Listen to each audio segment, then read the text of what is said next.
Hey everyone, since it's been forever since I've posted anything, I thought I would just post again, say hello, I'm still alive. I guess I'll start off with this letter I wrote myself. In 8th grade in my U.S. history class, my teacher had everybody in our class write letters to ourselves that he would then give to us at our graduation. And this letter just shows how mentally messed up I was. Dear Blake Farnsworth, these past couple years have been tough. We started out the year with 9/11 and ended it with the war in Iraq. I really like church, so you better like it. My friends are great. Megan's son is really ditzy. Today we had a fire drill, and while she was holding the door, she ran into a pole. She's usually like that. Morgan Gosher is really nice. She always lends me money when I forget mine. She might go to a private school next year. I really want her to stay. Carrie and Terry Cahoon, twins, are really nice too. They let me be me. I'm glad that I have mostly girls as friends. It will help me pick out a wife. You better still be interested in girls. Have you told Mom and Dad our big dark secret? I hope so. Send in your mission papers. I really want to go on a mission, so badly. Maybe to France or somewhere in the U.S. You better be keeping Noah in line. How old is he? 6? At least it's not the terrible 2s. Stephanie Curtis is also my friend. I've gotten her to stop swearing around me. Maybe I can convert her. I've become more spiritual in the last week. I really want to repent, and soon. I wonder how Mom and Dad will take it. Oh well. Still want to go to BYU? I hope you do. BYU rocks. I will be good for us. I'm glad that I'm taking French next year. Hopefully it will be easy to catch on. I already know some phrases like I'm perfect and stuff like that. My enemies are plentiful. Chris Valandry equals hate, anger, disgust. A lot of people are like that. I'm going to stop now. The bell rang. Goodbye, Blake Farnsworth. Yeah. And just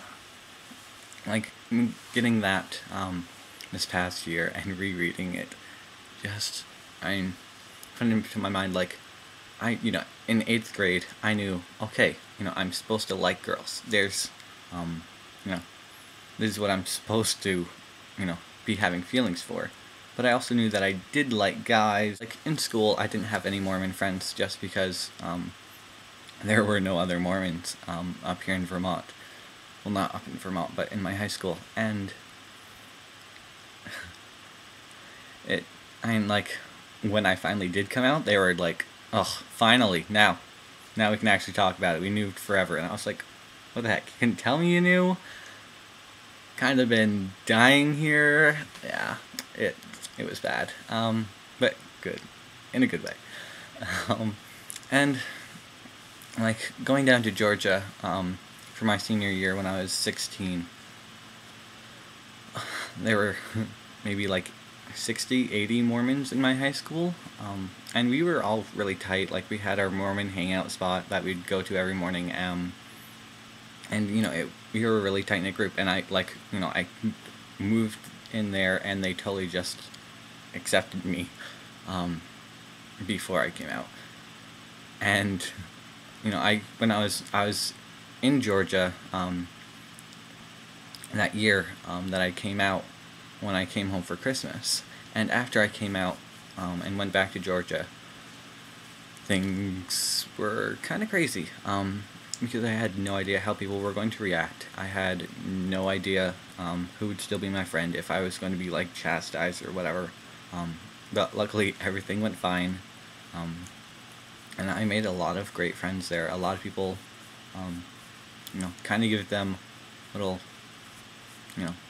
reason to think, okay, I've been taught that, this whole gay thing is wrong my entire life, I didn't really know anybody who was gay who suffered it, and then having me come out, and just say that I was, getting a lot to think about.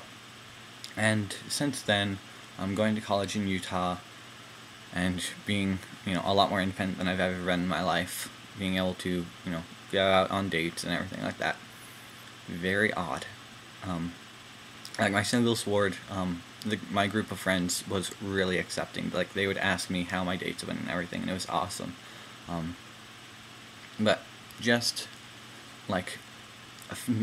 the few people who, you know, just always, look down on me at church, during Institute would make snide remarks, against devout gay people in general, knowing that I was in the room, fully knowing that, they were intentionally hurting me.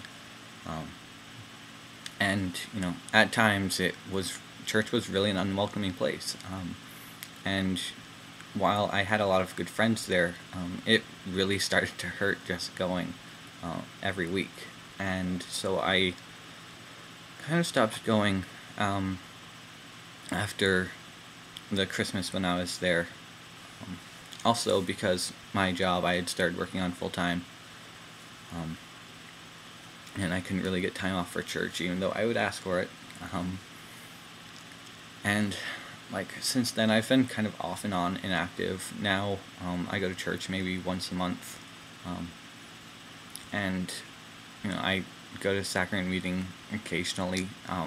I never go to any of the other classes. I just sit out in the hallway, and it's just difficult to be in my church. Now I'm in my home ward where I've, come out to everybody. I don't know if I talked about that in the last one. I guess I'll just throw it in now.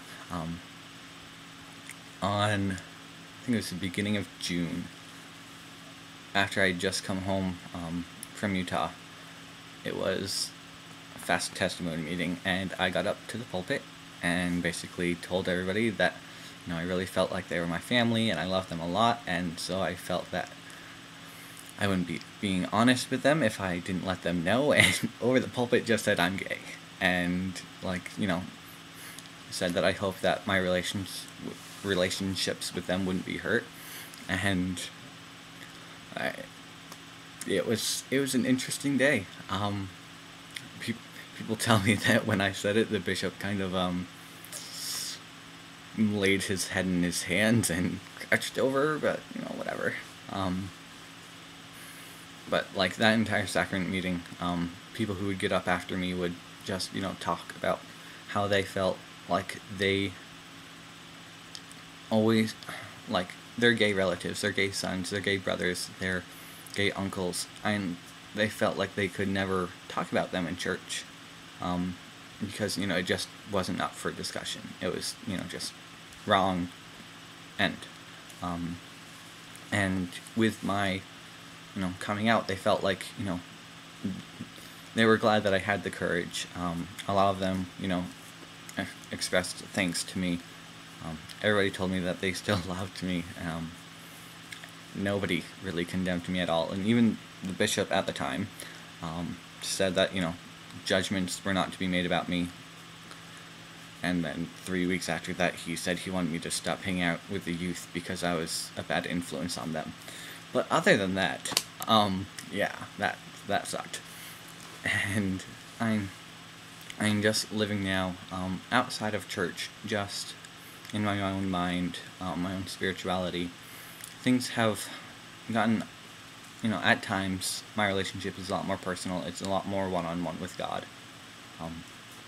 And sometimes, it's just nothing. I'll pray occasionally. I know that there's, I know that He's up there. I know that He's, listening to me, and, He's my Father. But I just don't know. But it's just constantly trying to find that, that place in the middle where I can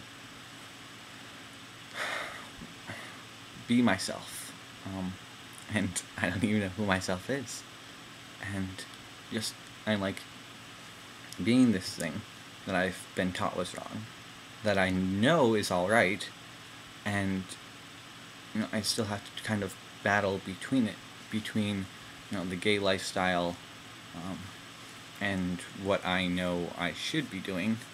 I've gotten to the point in my life where I know that God does not view me as, some corrupted, evil person. And I hope that with time the church will change. I know there's no way that I am.